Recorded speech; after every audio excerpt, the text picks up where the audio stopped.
Hey, everybody. Welcome back to the Calvinist Contradiction, where we go through the scriptures and in this series, the opening narrative of the Bible, to ask one question: where is Calvinism, Reformed Theology, doctrines of grace? However, you parse that, however, you identify with that, or identify that. Um, where is it in the opening narrative of the Bible? Where is it in the Bible as a narrative is a question we're asking. And first off, I wanted to say thank you to everybody who comments. I've gotten over the last couple of days some really big comments, like lengthwise, which I can't respond to. I just cannot do it. I can't respond to long ones all the time. It would eat up all my time. And I'm pretty busy. I run ministry over here. I have a church over here in Asia Minor. I have a publishing business, so I'm working on books with that. I have 3 kids, a wife. Yeah, just a busy guy. And so I can't respond to all of them. So I haven't gotten back to you, especially on the longer posts. That's why I do the comment response ones to try to respond to those on a video. Also wanted to thank you guys for sharing the videos, for liking the videos, and for responding to the comments. All of those help us to, grow as a channel.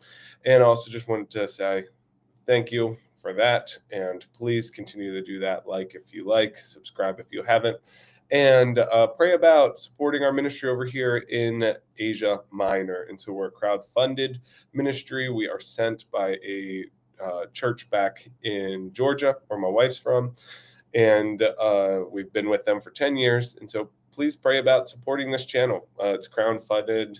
Just take this time, and I do this pro bono. So if you feel called, led to give, you can do that in the description section through a 501c3, which is tax deductible, or just through PayPal or whatever you want to. So without further ado, we're going to be at Genesis 32, asking the question, where is Calvinism in this text? It's going to be great because it's going to disprove Calvinism once again, just by the narrative.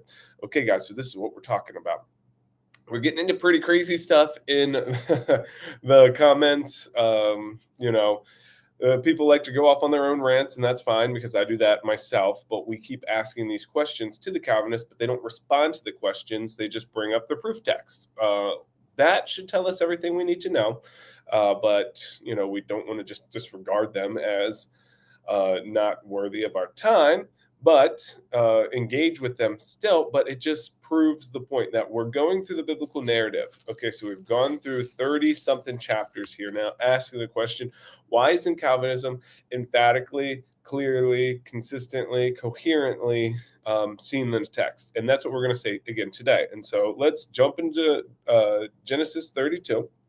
You can click on the link in the comment or in the description section and come on and follow us through this. So it says, now as Jacob went on his way, so he's left Laban and he's going on his way, the angels of God meet him.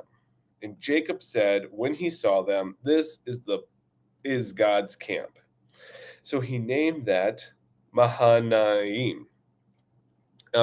So we're just asking this question. I'm not saying this has to do with Calvinism. This doesn't have to do with Calvinism.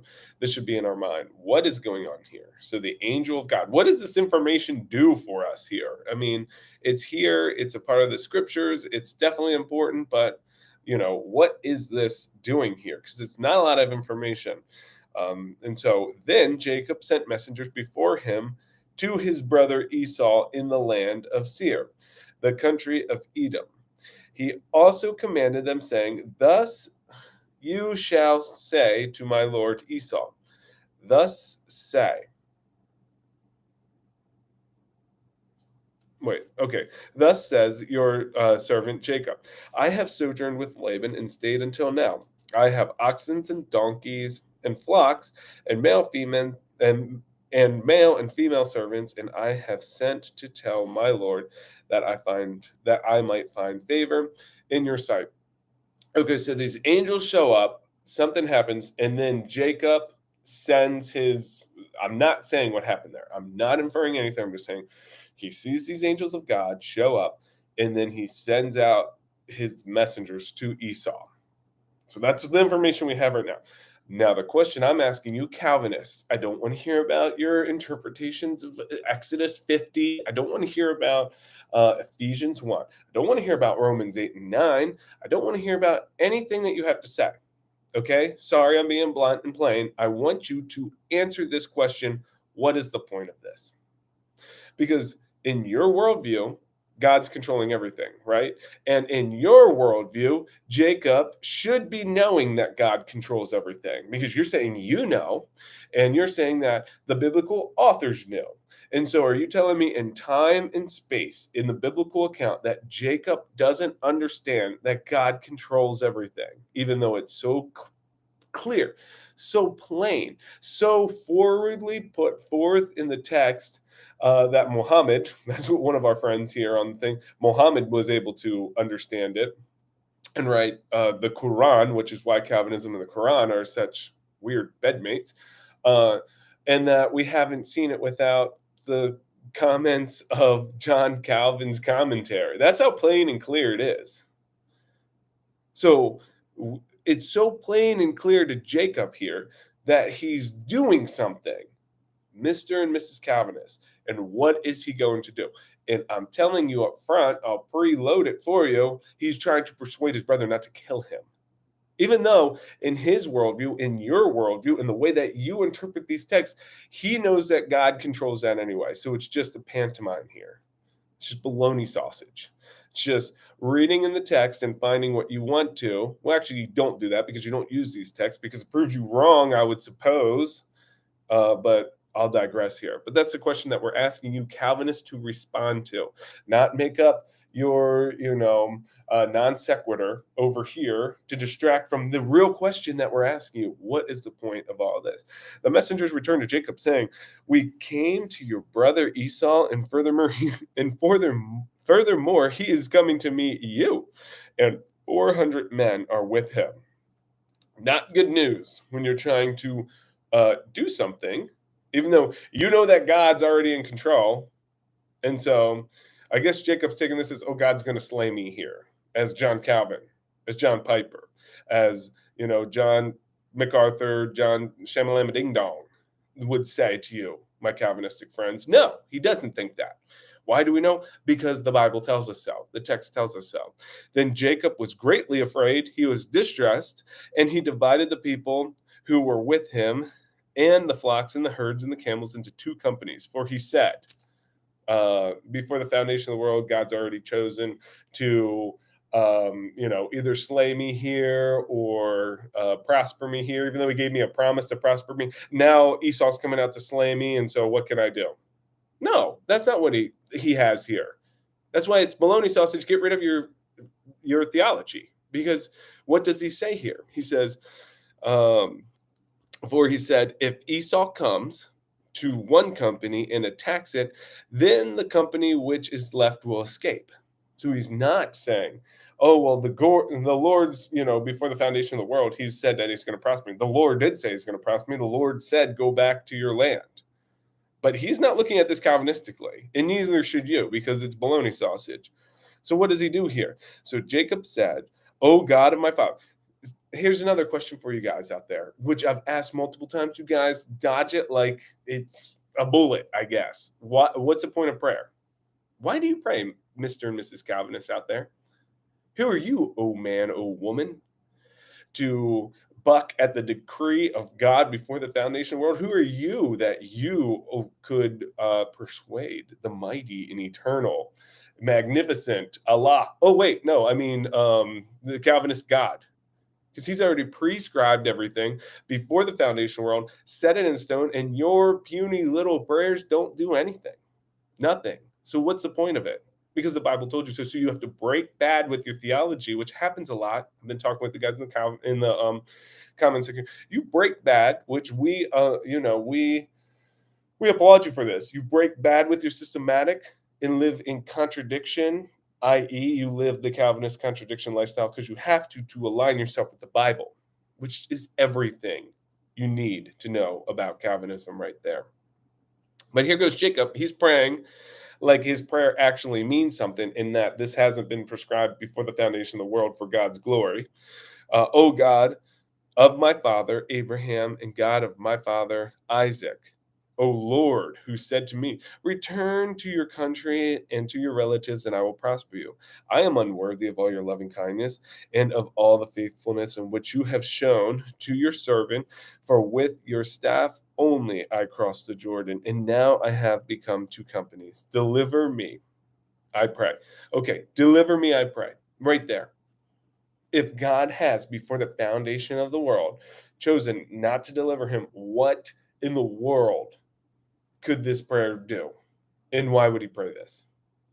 If he knew that this is already pre-described before the foundation of the world, before he was born, and that he's just, oh man, oh robot, who are you to, so, whoops, can't use robot. Oh puppet, oh wait, can't use puppet. Oh clay, how dare this clay tell the potter that I pray that you would deliver me from the hand of my brother and from the hand of Esau, whom I fear, for I fear him, that he would come and attack me and my mothers of my children. And so he's not looking at this Calvinistically. The biblical author who's writing this is not writing this with a Calvinistic um, worldview in mind. And therefore, the ancient Near Eastern audience, who the Bible was directly written to, was not receiving this with this doctrines of grace worldview, doctrines of bologna sausage worldview. For you said, I will surely prosper you and make your descendants as the sand of the sea, which is too great to be numbered. And so he goes back and he says, you said this to me. Is this going to happen? Doesn't seem like he knows which one's going to happen. So he spent the night there and then selected from what he had with him a present for his brother Esau 200 female goats and 20 male goats, 200 ewes and 20 rams, 30 milking camel and their colts, 40 cows and 10 bulls, 20 female donkeys and 10 male donkeys. He delivered them into the hand of his servants, every drove by itself, and said to his servants. Now, again, Mr. Calvinist, I don't want to hear your interpretation on Ephesians 1. I don't want to hear your interpretation of whatever. Sorry. Again, I want you to respond to what is the point of this right here. What is Jacob trying to do when he does this? Because he, in your worldview, knows that God already prescribed Esau to do what he wants before the foundation of the world. So pass on before me and put space between the droves. And he commanded the one in front, saying, when my brother Esau meets you and asks you, saying, to whom do you belong? And where are you going? To whom do these animals in front of you belong? Then you shall say, these belong to your servant Jacob, and it is a present sent to my lord Esau. And behold, he is also behind us. Then he commanded the second and the third and all who followed the droves, saying, after this manner you shall speak to Esau when you find him, and you shall say, behold, your servant Jacob also is behind us. For he said, before the foundation of the world, God has already predetermined me to either be slayed or to live, according to his eternal and magnificent and mighty plan, and there's nothing I can do about it. No, because it would make no sense. He wouldn't have even done this that far. For he said, I will appease. What's that, Mr. Calvinist, Mrs. Calvinist out there? What appeasing is there? Who's he appeasing? God? Oh, who are you, O Jacob, to appease God? Who are you? Do you understand how your systematic is such bologna sausage that even my daughter, if I brought her in here who's 8, would never get it, never understand this? For I said, I will appease him from the presents that go before him. Then afterward, I will see his face. Perhaps he will accept me. So the whole point of this is appeasing and being accepted. Has nothing to do with the foundation of the world. Has nothing to do with God meticulously controlling all of this. Doesn't say that anywhere in here. Nowhere. Absolutely nowhere. It hasn't said that anywhere for 31 chapters. You guys keep on getting on here and you guys keep on saying that, oh, it's there. And then when I ask you, where does it specifically say, you can't answer. because you just read it into the text. You just interpreted the text that way, but it never emphatically, clearly, consistently was taught from the text. You took Romans 8, you took Romans 9, sorry, and you read that back in there. That's what you did. You eisegete instead of exegete. That's what you're doing here. And so we're telling you right now, your theology is baloney sausage because Jacob, in time and space, in the story, is saying, I can appease my brother with these gifts, and by appeasing him, maybe he'll accept me and not murder me. So the present passed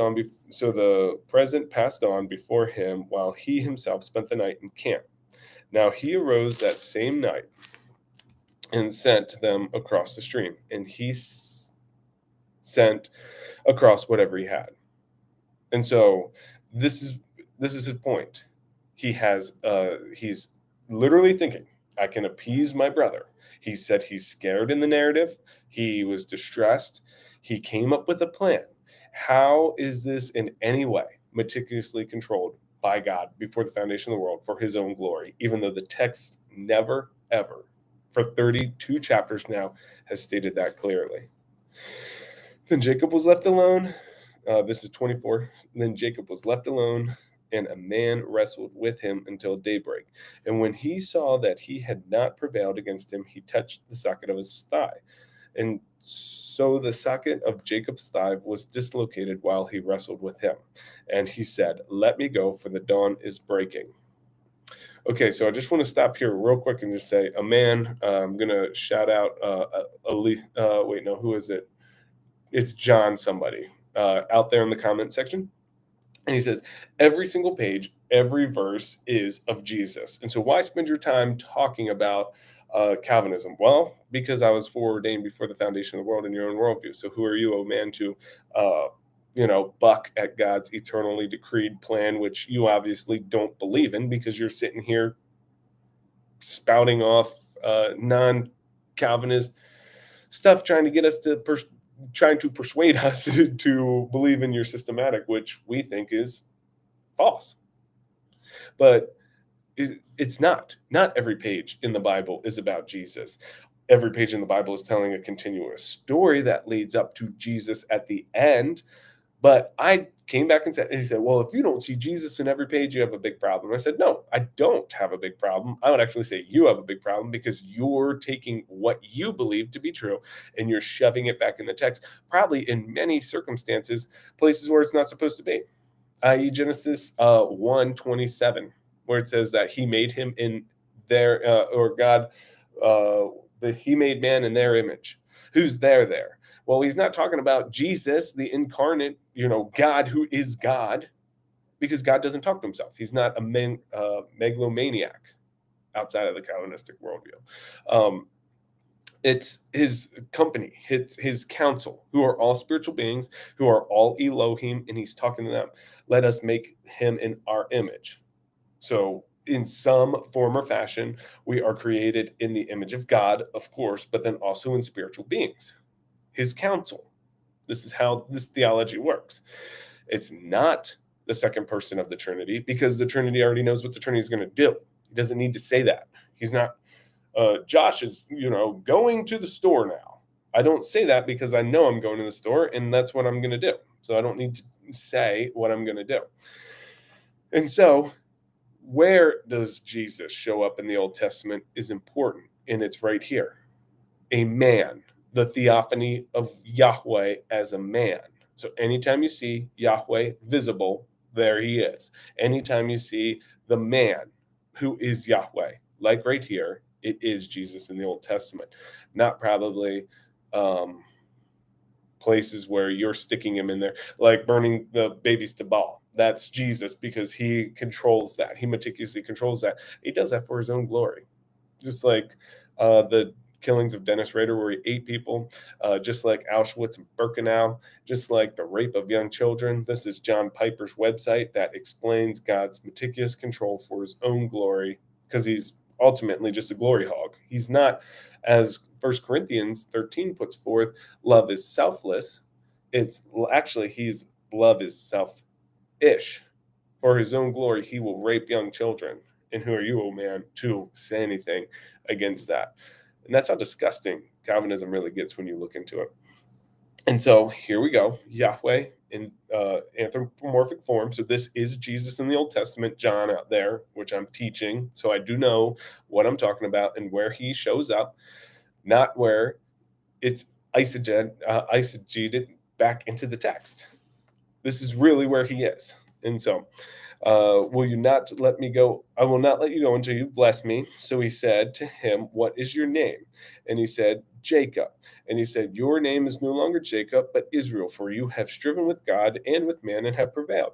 Then Jacob asked him, please tell me your name. But he said, why is it that you ask my name? And he blessed him there. So Jacob named the place Peniel. And he said, I have seen God face to face, yet my life has been preserved. So we know it is the visible Yahweh, not just a man. It's Yahweh in anthropomorphic form, which happens all the time in the Old Testament. I have literally in my host language, I wrote a book about this. And so this is one of the places where we can say this is Jesus before the incarnate. This is a second person of the Trinity in the two powers of heaven, Jewish theology, which we have come to know as the Trinity. So the Trinity is not a New Testament idea. It's based in the Old Testament. They didn't call it a Trinity. They called it more two powers, a visible and invisible one in anthropomorphic form, one that's invisible because you can't understand an invisible form. And then they also ascribed the Spirit to God. They didn't have them all three in there, even though like in one compact thing like the Trinity, but they had the basis, the concept, the roots of the concept there. And so for his life is preserved. Now the sun rose upon him just as he crossed over Peniel and was limping on his thigh. Therefore to this day the sons of Israel do not eat the sinew of the hip, which is in the socket of the thigh, because God touches the socket in Jacob's thigh in the sinew of the hip. And that's the end of it. And so I have just wanted to go on this. Again, this doesn't have anything to do with Calvinism, except for I've talked with multiple Calvinists who are like, the Bible, again, another really weird thing about Calvinism and Islam, how they're strange bedmates, is a lot of Calvinists I've talked to, they seem to have this worldview where the Bible's come down to them in this like, perfect form. That's not how the Bible took its shape. I've taken theology classes literally on this, have a certificate on this, and that's not how it comes.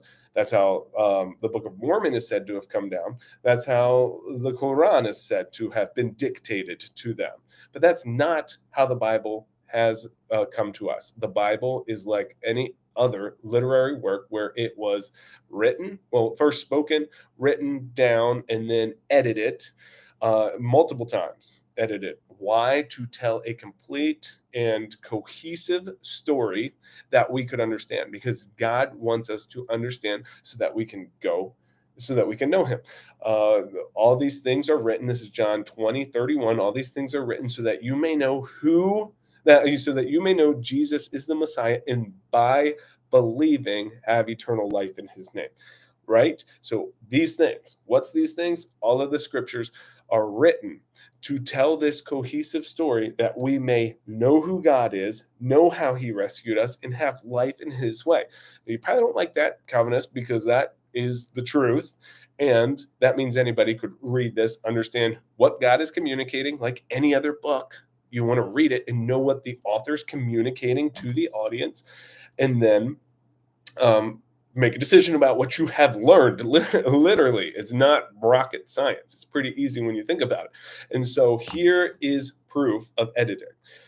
How do we know? Because it says until this day. So later the scribes came in and they put a tradition had arisen in, why don't we eat the meat in the socket?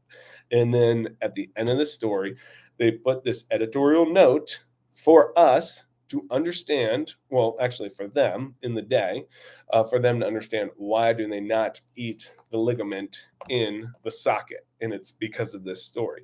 This happens a lot. Mr. Calvinist, Mrs. Calvinist out there who says, no, it's, it all came down. Moses wrote every single part of the Pentateuch. This is what I heard, because it came down from God, and, it was recited and written. And this is literally what I had an argument with a Calvinist. This is ridiculous. He didn't write about his death. Moses came back as a ghost and wrote about his death. How did this happen? Or how did this happen till this day? Or we've seen multiple places that I've pointed out for you guys that Jacob hasn't named it Gilead yet, but then when he makes a covenant with Laban, he names it Gilead. But they reference Gilead before they make that covenant. And so why? Because the people of the day, when they wrote this book, knew where Gilead was, and it helped them place the story in a location. This is called literature. Location, character, story arc, conflict. All these things take place in the Bible because God used literary structures that humans could understand so that they could know who he is and have eternal life in his name. You don't like it, Calvinists? Sorry. That's why we say we read it as literature in its ancient Near Eastern context. But wait, you need to skip all that. This is what I get in the comments section. You have to skip all that and go to Genesis 50. Then once you go to Genesis 50, then you can read Genesis 3, and then you can, plug our Calvinism back into all that stuff. We say, it's bologna sausage. We're praying for you that you would come to know the light, the freedom of interpreting the Bible in its proper context, and be freed from the demonic, that's my words, I'm not saying everybody believes that, structures of Calvinism. And that's what this channel is for. So we love you guys, praying for you. Let me know what you think in the comment section, and I will talk to you guys in the next episode of The Calvinist Contradiction.